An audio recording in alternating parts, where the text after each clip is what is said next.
하나님은 모든 것을 지으신 분이십니다. 그리고 그 모든 것을 지으셨기 때문에 하나님께서 주인이 되신다라는 것을 성경은 말하고 있습니다. 하나님은 모든 사람의 주인이 되신다라고 로마서 10장 12절은 기록하고 있습니다. 주인은 종이 일하는 데 필요한 모든 요청을 응답하게 됩니다.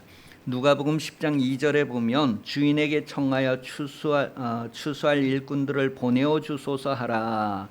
주인이 종들에게 일을 각각 분담해서 시키고 그 일을 성취하는 데 필요한 모든 요청을 응답해 준다는 것을 우리의 삶으로도 확인을 하게 됩니다.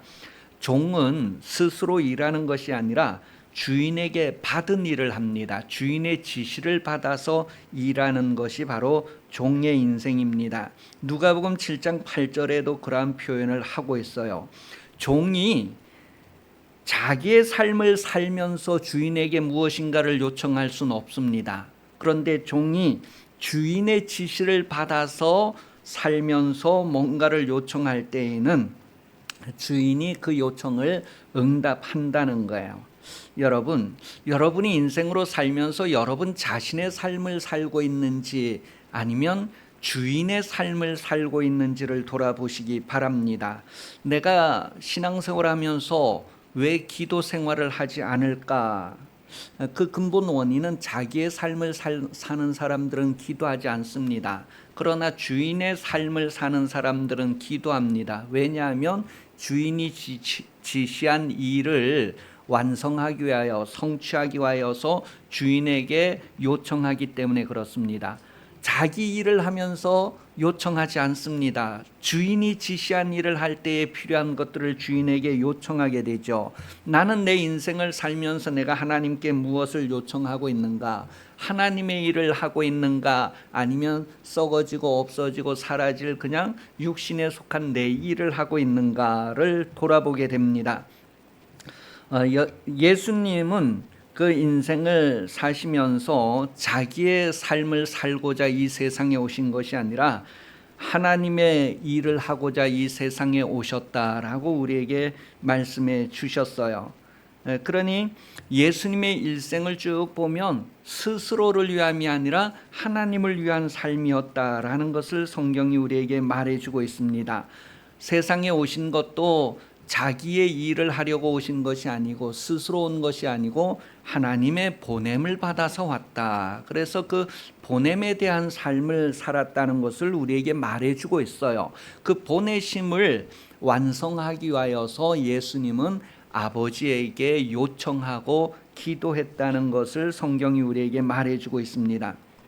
예수님이 하시는 일은 자신의 일이 아니라 바로 하나님의 일이었다라는 것을 요한복음 14장 10절에서 확인을 해줍니다. 그래서 모든 순간순간이 하나님의 일을 하는 순간들이었기 때문에 모든 순간들에 필요한 것을 하나님께 요청했고 하나님께서 그것을 이루어 주셨다는 것을 성경이 우리에게 확인을 해줍니다. 저와 여러분도 하나님의 보내심을 받은 인생으로 산다면, 하나님의 일을 하는 인생으로 산다면 하나님께 구할 것입니다. 모든 부분에 필요한 것을 내 것을 가져다 쓰려고 하지 않고 주인에게 요청하여서 쓰게 될 것입니다. 역대상 16장 11절 말씀, 여호와와 그 능력을 구할지어다, 항상 그의 얼굴을 구할지어다. 우리의 힘으로 우리의 일을 하는 것이 아니라 하나님의 힘으로 하나님의 일을 한다는 것을 성경은 말하고 있습니다. 그러니 우리가 일하는 데 필요한 모든 것을 하나님께 요청할 수 있는 것은 내가 하나님의 일을 하는 인생이다라는 것을 확인할 때입니다.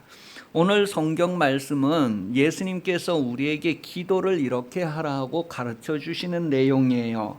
그 내용을 보면 먼저 하나님의 명예에 대한 이야기를 하고 있습니다. 하나님의 명예를 먼저 기도해야 된다는 것을 말하고 있어요. 오늘 기도 가르친 내용에 보면 첫 번째, 너희는 이렇게 기도하라. 그렇게 하면서 아버지의 이름이 거룩하기를 기도하라. 아버지의 명예를 기도하라는 것을 말하고 있습니다. 보통 명예는 그 이름에 담기게 되죠. 그래서 그 이름이 이제 명예를 포함하고 있어요. 하나님은 하나님의 명예를 그 아들에게 맡기셨어요. 그러니 아들로 인하여서 하나님이 명예를 받으시게 된다는 것을 말합니다. 하나님은 그 이름을 아들에게 주셨다. 그렇게 성경은 요한복음 17장을 통하여 말하고 있습니다. 하나님의 이름을 아들이 가지고 그 이름을 영화롭게 했다는 것을 성경이 우리에게 말해주고 있어요.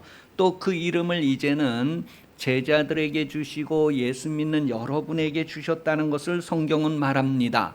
여러분이 하나님의 이름을 가지고 있다는 거예요. 그 이름을 영화롭게 하는 삶을 이 땅에서 살아야 한다는 것을 말하고 있습니다. 예수 이름을 사용하는 인생을 살라는 것이죠. 사도행전 15장 17절 말씀에 보면 예수 이름을 사용하는 사람들에 대한 표현을 기록하고 있어요. 이는 그 남은 사람들과 내 이름으로 일컬음을 받는 모든 이방인들로 주를 찾게 하려 함이라 하셨으니, 내 이름으로 일컬음 받는다고 했을 때 예수 이름으로 호소하는 사람, 부르짖는 사람, 그런 의미예요. 예수 이름으로 하나님께 영광을 돌려야 할 것을 성경이 우리에게 알게 해주고 있습니다. 내가 어떻게 하나님의 영광을 나타낼까? 그랬을 때 예수 이름으로 할 수 있다는 것을 말하고 있어요. 하나님은 그 이름으로 모든 것을 받으신다는 거예요. 그리고 성령께서 그 일을 이룰 수 있도록 요한복음 14장 26절에 보면 친히 하나님의 이름, 예수 이름으로 우리에게 성령이 오셔서 우리가 그 일을 하는 것을 도우신다는 것을 기록해주고 있습니다. 사도행전 11장 26절에 보면 그리스도인이다라고 하는 이름을 안디옥 교회 성도들이 처음으로 듣게 되었다는 거예요.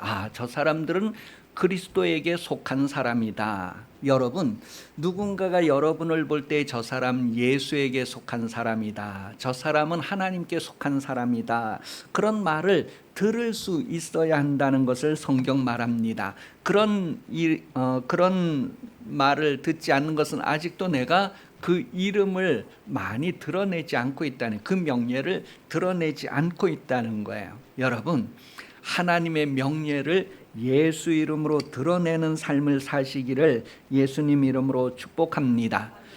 사람의 힘으로 능력으로가 아니라 하나님께서 우리에게 주신 하나님의 이름으로 놀라운 일들이 드러나게 된다는 거예요.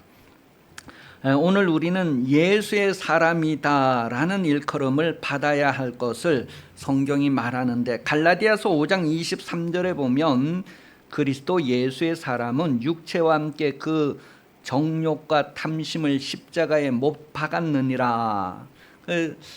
예수의 사람들은 욕심을 드러내면 안 된다는 것을 성경이 말하고 있어요. 우리 육신의 욕심을 드러내면 안 된다는 거예요. 곧 육신에 있으면서도 우리는 예수의 명예를 드러내는 사람이 되어야 한다는 것을 성경은 말해요.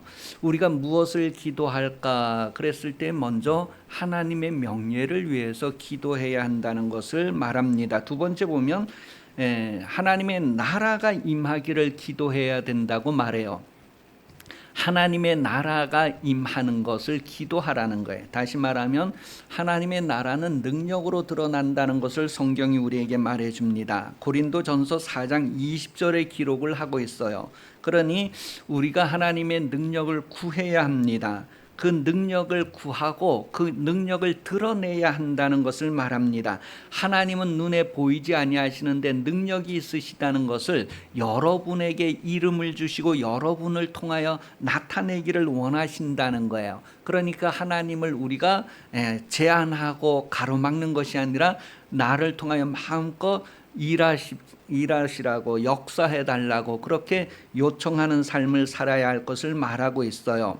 누가복음 4장 14절에 보면 예수님께서 그 광야에 나가서 40일 동안 막 금식 기도하면서 하나님 앞에 구한 것이 무엇인가를 알게 해주는데, 예수께서 성령의 능력으로 갈릴리에 돌아가시니 그 소문이 사방에 퍼졌고, 이제 그 광야 40일 동안 금식 기도하시면서 하나님께 기도한 내용 중에 하나가 뭐냐 하면 하나님의 능력을 구했다는 거예요. 하나님의 능력을 구했다는 거예요. 그 능력을 구하는 데 있어서 마귀의 시험도 있고 하지만 그런 시험을 다 이겨가면서 구한 것이 무엇이냐 하면 하나님의 능력을 구하였다는 거예요. 그리고 40일 동안 그 능력을 구한 다음에 갈릴리 지역에 오셔서 제자들도 부르시고 병자도 고치시고 귀신도 쫓아내는 하나님의 나라를 선포하는 일을 하셨다라는 것을 말합니다. 여러분도 하나님의 나라를 선포하라고 세상에 보내신다면 여러분도 기도하고 능력을 구하여 그 능력을 드러내는 삶을 살아야 한다는 것을 말해줍니다. 베드로와 요한은 자기들에게 있던 예수 이름을 사용했어요. 그 예수 이름을 드러냈어요. 그랬더니 병자가 고침받는 이야기를 사도행전 3장은 기록하고 있습니다. 오늘 저와 여러분도 사도행전 1장 8절의 말씀처럼 성령 받고 권능을 받았다라는 것을 확인해 주고 있습니다. 그것이 드러나기를 기도하세요. 그것이 나타나기를 기도하세요. 누구든지 예수 이름을 소유하고 그 이름을 믿음으로 기도하면 능력이 나타난다는 거예요. 하나님은 하나님만 가지고 계시려고 하시는 것이 아니라 그것을 구하는 모든 사람들에게 나타내시는 분이라는 것을 성경 말합니다. 그러니 여러분을 믿는 것이 아니라 하나님을 믿고 하나님의 능력을 사용하는 인생을 사시기를 예수님 이름으로 축복합니다. 날마다 일용할 양식을 기도하라고 말하고 있어요. 날마다 일용할 육신의 양식뿐만 아니라 영혼의 양식도 구하여야 할 것을 성경은 말합니다. 우리가 이 세상에 살면서 날마다 일용할 것을 구하라는 의미 속에는 욕심을 내지 말라는 의미가 포함되어 있다는 것을 알게 됩니다. 욕심으로 구하지 아니하고 일용할 것들을, 필요한 것들을 구하라는 것을 말합니다. 출애굽기 16장에 보면 하나님께서 광야에서 이스라엘 백성들에게 만나와 메추라기를 내려주시는 이야기를 기록하면서 거기에 보면 욕심을 내서 구하라는 의미가 없어요. 각 사람이 먹을 만큼 구하라는 거예요. 각 사람이 먹을 만큼. 아무리 많이 거두어와도 호밀에 대보니까 다 똑같더라는 거예요. 많이 거둔 사람도 남지 않고 적게 거둔 사람도 모자라지 않고, 여러분 일용할 양식만큼 구하라는 거예요. 그 말 속에는 욕심을 내서 구하지 말라는 것이 포함되어져 있다는 거예요. 인생을 살면서 하나님의 말씀을 순종하는지 순종하지 않는지 그 출발이 어디에서 나오느냐 하면 욕심이 있는가 없는가에서부터 나옵니다. 여러분, 하나님의 말씀을 순종하는 사람은 욕심이 없지만 하나님의 말씀을 순종하지 않는 사람은 그 원인이 어디에서 시작된다고요? 욕심에서부터 시작된다는 것을 에덴 동산에서 우리에게 확인을 해주고 있습니다. 신명기 8장 2절은 그러한 내용들을 정리해서 광야 생활이라고 하는 것은 욕심 때문에 하나님을 배반하는가 아니면 욕심 없이 하나님을 순종하는가를 하나님은 다 아신다라고 확인을 해주고 있습니다. 여러분, 하나님을 순종하는 삶을 사십시다.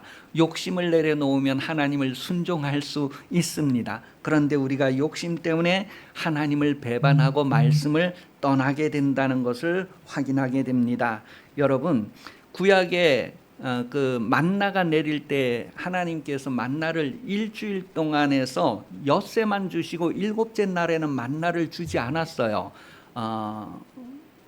여섯째 날에는 2배를 주셔서 2배를 가지고 가도 다음 날까지 그것이 보존이 되었어요. 평일에는 2배를 가져가고 해도 다음 날이 되면 다 썩어 문드러지고 없어지는데, 이상하게 토요일 날 이제 받은 거는 2배를 가져가도 다음 날까지 가도 그게 잘 보존되었다라는 것을 확인해 주면서 안식일에 대한 이야기를 하는데, 안식할 날은 7번째 되는 날은 만나가 내리지 않았어요. 그런데도 7번째 날에도 만나를 얻으려고 나가는 사람들이 있었다고 했어요.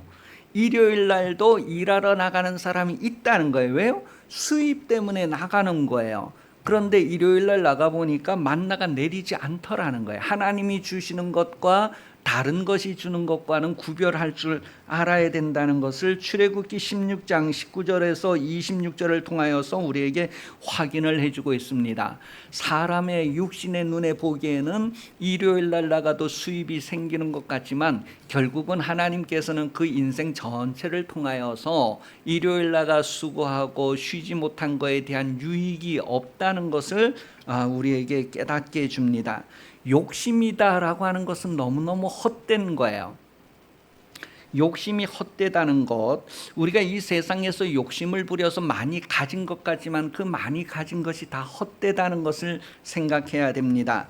에베소서 4장 17절에서 24절까지 내용을 보면 욕심으로 행하지 않도록 주의해야 한다는 것을 기록해 주고 있어요. 내가 무엇을 하든지 욕심으로 행하지 않도록 주의하라는 거예요. 주의하라. 그래서 성경은 날마다 일용할 것을 벗어나지 말라는 것을 우리에게 교훈해 주고 그것을 기도하라고 말합니다. 그러니 여러분, 기도할 때에 어떻게 기도해야 될까? 내가 무엇을 구하든지 욕심이 되지 않도록 구해야 된다는, 그것은 필요를 알아야 된다는 것이고 필요한 것을 구하라는 거예요. 나와 내 이웃을 위하여 필요한 것을 구하라는 거예요. 이웃이 많은 사람들은 많이 구할 것이고 이웃이 적은 사람은 적게 구할 것입니다. 가족이 많은 사람은 많이 주워올 것이고 가족이 적은 사람은 적게 주워올 것입니다. 그것을 만나를 통하여서 우리에게 확인을 해주고 있습니다. 그런데 우리가 일상 태어나서 살면서 기본이 욕심을 중심으로 시작을 하고 욕심을 중심으로 사업도 하고 직장도 다니고 사람 만나는 것도 욕심을 위해서 만나잖아요. 결혼 배우자를 찾을 때에도 손해볼 배우자를 찾는 사람은 거의 없어요. 옛날에는 특별하게 막 장애인하고도 이제 결혼하고 막 이렇게 자기가 손해보는 인생을 살겠다고 아주 그렇게 결혼하는 이들도 있었지만 요즘은 그런 사람이 더 없어진 것 같아요. 왜냐하면 그만큼 모든 일을 욕심으로 행한다는 거예요. 그래서 우리가 욕심으로 살지 않도록 기도해야 된다는 것. 그 다음에 용서하라는 것을 얘기해 줍니다. 용서하기를 기도하라는 거예요. 우리가 하나님의 성품을 알면 하나님의 성품을 나타내는 삶을 살아야 한다는 것을 말합니다. 하나님의 성품 중에 용서, 불쌍히 여기는 것이 있는데 우리도 그것을 나타내는 삶을 기도해야 된다는 것을 말합니다. 에베소서 4장 32절에 보면 서로 친절하게 하며 불쌍히 여기며 서로 용서하기를 하나님이 그리스도 안에서 너희를 용서하신가 같이 하라. 하나님께서 우리에게 이렇게 1만 달란트를 탕감해 주었으니 너희도 이렇게 100데나리온을 탕감하라고 우리가 숨쉬며 살아가도록 기회를 주신 거예요. 그러니 하나님의 성품을 안다면 그것을 드러내는 삶을, 기도하는 삶을 살라는 것을 말해줍니다. 로마서 9장 15절에 보면 모세에게 이르시되 내가 긍휼히 여길 자를 긍휼히 여기고 불쌍히 여길 자를 불쌍히 여기리라 하셨으니, 여기에서 율법을 통하여서 우리가 어떻게 불쌍히 여김을 받을 수 있을까, 그런 것들을 생각해 보게 합니다. 율법을 지키는 가운데 모든 사람이 그것을 다 지킬 수 없어요. 그러니 하나님께서 그것을 대신 처리하시고 긍휼을 베풀고 불쌍히 여기시는 것을 우리에게 나타내 주고 있습니다. 그것이 바로 예수 그리스도 안에서 우리에게 이루어진다는 것을 말해 주고 있어요. 요한복음 8장 11절에 예수님은 나도 너를 정죄하지 않는다, 다시 죄짓지 말라, 그렇게 죄인을 향하여서 긍휼을 베푸시는, 불쌍히 여기는, 용서하는 그런 하나님의 성품을 나타내셨다라는 것을 말합니다. 계속해서 시험에 들지 않기를 기도하라고 가르쳐주고 있어요. 시험에 든다. 여러분은 어떻게 하면 시험에 들지 않을 수 있다고 생각하십니까? 교회 다니면서 어떻게 하면 시험에 들지 않을 수 있을까? 교회 다니다가 막 이렇게 시험 들어본 경험도 있을 거예요. 그런데 시험을 이미 들어본 경험이 있으니까 어떻게 하면 시험에 안 들까? 시험에 들지 않기를 기도하라고 했어요.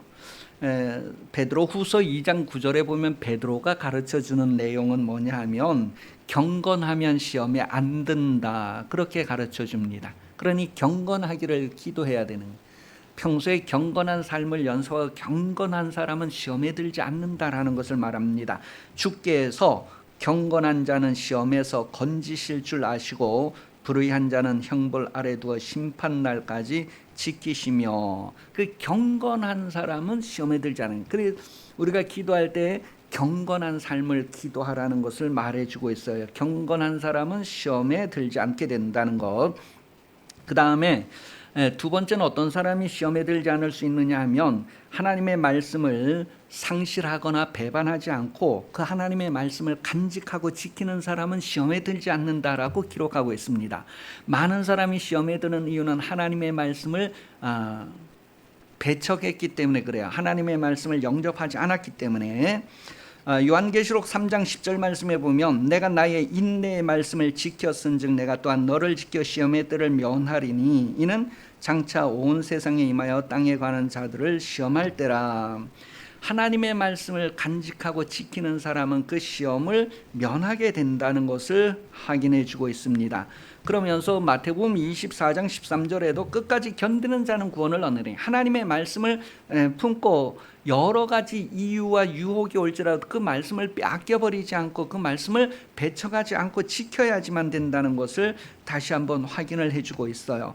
이렇게 너희는 이렇게 기도하라고 하면서 예수님께서 우리가 기도할 것을 이렇게 가르쳐 주셨는데 이러이러한 것들을 기도하라는 거예요. 그러면서 그러한 것들을 기도하라고 하시고 그 기도하는 거에 있어서 중요한 포인트를 이제 그 다음 내용에서 표현을 하고 있는데 간청하는 기도를 하라고 표현을 해주고 있습니다. 이 간청하는 기도에 대해서 신학적으로 해석하는 것이 너무 어려워가지고 대부분 아주 간절하게 구하고 아주 끈질기게 매달리고 막 이렇게 기도하는 것으로 이제 해석하는 사람들도 있고, 그다음에 이 간청하는 기도에 대해서 체면을 생각하지 않고 기도하는 것. 그러니까 여러분 밤중에 누구에게 찾아가 가지고 뭘 빌려달라고 하는 거는 그건 뭐예요? 체면이 상하는 일이란 말이에요. 그냥 뭐 대낮에 누구에게 빌리러 가는 것도 명예로운 일이 아니고 좀 이렇게 수치스럽고 체면이 상하는 일인데 그것도 밤중에 누구에게 빌리러 간다, 그런 것도 체면이 상하는 일이란 말이에요. 그 수치되는 일을 감당할 수 있을까? 지금 그 간청하여서 기도하라는 내용의 그 간청한다는 의미가 불명예, 수치스러운 그런 의미가 있어요. 그럼 이것을 어떻게 해석할까? 그랬을 때 지금도 많은 사람들은 이제 이것을 해석하려고 막 찾고 있는 중이에요. 그런데 하나님께서 저에겐 또 특별히 사랑해 주셔서 은혜를 주시잖아요. 그 은혜를 이제 여러분에게 나누는 거고 여러분과 함께하는 거예요. 히브리서 12장 2절. 히브리서 12장 2절에 보면은요, 예수님께서 십자가의 부끄러움을 개의치 않았다라고 기록하고 있어요. 자 보세요. 시작. 믿음의 주.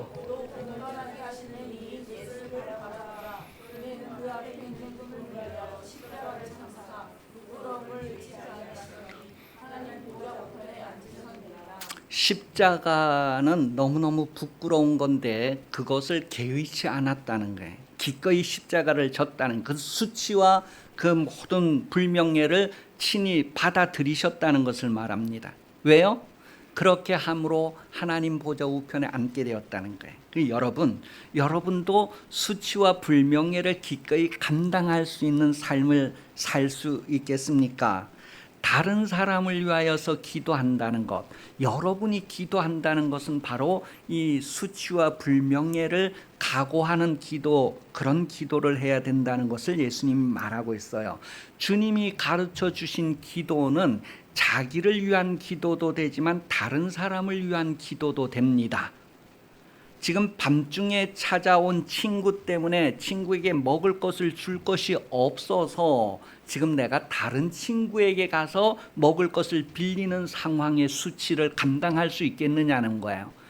지금 밤중에 나에게 온 친구를 내가 대접하기 위해서 내게 없어서 다른 친구에게 가서 밤중에 그것을 요청하는 그 부끄러움을 내가 개의치 않을 수 있느냐는 거예요.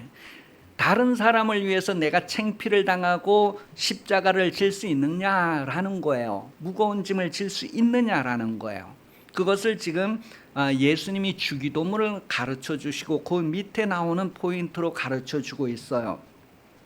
예수님은 저와 여러분을 위하여서, 저와 여러분에게 있는 것을 위하여서 십자가에 달리는 수치와 부끄러움을 개의치 않으셨다는 거예요. 그렇다면 여러분은 누군가가 여러분에게 깃들고 여러분에게 찾아오고 여러분에게 도움을 요청하는 것을 위해서 누군가에게 찾아갈 수도 있고 누군가에게 그런 수치와 그런 불명예 당하는 것을 기꺼이 감당하겠느냐, 다른 사람의 짐을 지겠느냐는 거예요. 갈라디아서 6장 2절은 너희가 짐을 서로 지라고 말하고 있습니다. 다른 사람의 무거운 짐을 너희가 대신 담당할 수 있다면 하나님께서 우리를 사랑하시는 그 사랑이 우리에게 온전히 이루어진 모습의 증거가 된다는 것을 확인해 주는 거예요. 그러니 여러분 인생으로 사는 동안에 다른 사람을 위해서 내 가족을 위해서 수치를 담당할 수 있을까?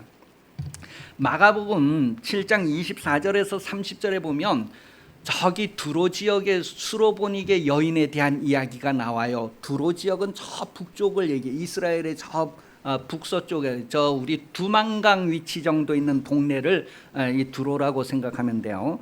저 북쪽 두로 지역의 수로보니게 여인이 자기 딸이 귀신 들렸어요. 그 딸을 위하여 예수님에게 기도하러 오는데 그 수치, 그 불명예가 어떻게 나타나요? 개에 대한 이야기를 하잖아요. 그죠? 자녀들이 먹는 떡을 빼앗아서 개들에게 주는 것이 합당치 않다. 그러니 이 여인이 뭐라고 대답해요? 맞아요. 그런데 개들도 주인의 상에서 떨어지는 부스러기를 먹고 삽니다. 그런 표현을 한 거예요. 여러분, 누가 여러분에게 이런 무안을 주고 막 이렇게 하는데 그거 감당할 수 있겠습니까? 기도라는 것은 그렇다는 거예요. 다른 사람의 필요를 위해서 다른 사람의 짐을 지고 내가 그 수치를 감당할 수 있을까? 예수님이 여러분의 짐을 지고 십자가의 수치를 감당한 것처럼 여러분도 또한 다른 사람의 짐을 지고 수치를 감당할 수 있을까를 성경은 말합니다. 간청하는 기도라고 하는 의미는 바로 그거예요. 나와 다른 사람의 짐을 질 수 있는가? 그것을 위해서 내가 수치를 당할 수 있는가? 이 땅에서 그렇게 수치와 고난을 당한 이들이 하나님의 위로를 얻을 수 있고 하나님 보좌 우편에 올라가게 될 것을 성경은 말하고 있어요. 여러분, 주기도문의 내용은 나만을 위한 기도 내용이 아니고 나와 우리를 위한 기도 내용입니다. 나로 인하여 하나님의 이름이 거룩히 여김을 받으시기를, 아무개를 위하여 아무개 때문에 하나님의 이름이 거룩히 여김을 받기를 기도하는 삶을 살아야 된다는 거예요. 나에게도 하나님의 나라가 임하여야 되겠지만 저 집에도 저 동네에도 저 사람에게도 하나님의 다스림이 이루어지기를 기도해야 된다.